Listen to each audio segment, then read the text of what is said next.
আসসালামু আলাইকুম। আজকে আমি ফিলসফি ডিপার্টমেন্টের সিম্বলিক লজিক পেপারের উপর একটা কনসেপ্ট নিয়ে আলোচনা করব। আসুন আমরা বোর্ডে যাই। আজকে আমরা আমাদের সিম্বলিক লজিক বইয়ের পেজ নাম্বার 28-এর ইকুইভ্যালেন্ট প্রপোজিশন বা সমমানিক বচন নিয়ে আমরা একটু আলোচনা করব। ইকুইভ্যালেন্ট প্রপোজিশনের বাংলা হচ্ছে সমমানিক বচন। তো সমমানিক বচনটাকে আমরা একটু কিভাবে বুঝবো, সেটা হচ্ছে দুটি বচন সমান সমান, পরস্পর সমান, যদি এবং কেবল যদি দ্বারা প্রকাশ করে যে যৌগিক বচন গঠন করা হয় তাকে সমমানিক বচন বলে। সমমানিক বচনকে প্রকাশ করার জন্য আমরা যে সিম্বল ইউজ করি, যে যৌক্তিক যোজক ব্যবহার করি, সেটাকে আমরা কি বলি?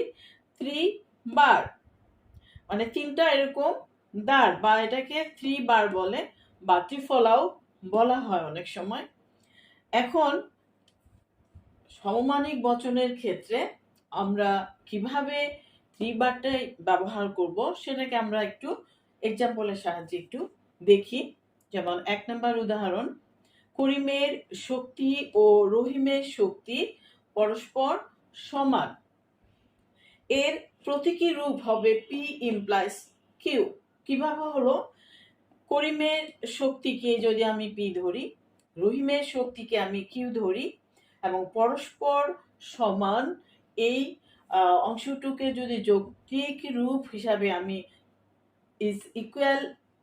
ইকুইভ্যালেন্ট শব্দটা ব্যবহার করি, তাহলে কিন্তু দেখা যাচ্ছে যে পি ইজ ইকুইভ্যালেন্ট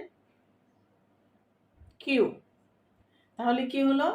যে করিমের শক্তি ও রহিমের শক্তি পরস্পর সমান, এই বচনটাকে যদি আমি একটা প্রতীকী রূপ দেই, এটা হবে P is equivalent to Q.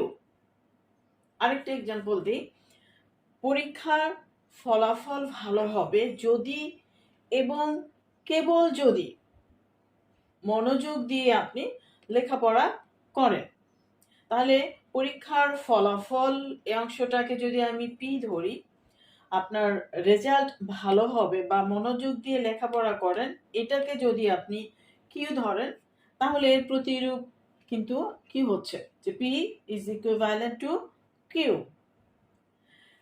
আমরা যখন দেখব যে যদি এবং কেবল যদি, অর্থাৎ ইফ অ্যান্ড অনলি ইফ, এই ধরনের যৌক্তিক যোজক দিয়ে কোনো বচন থাকে, আমরা বুঝে নেব সেগুলো হচ্ছে সমমানিক বচন।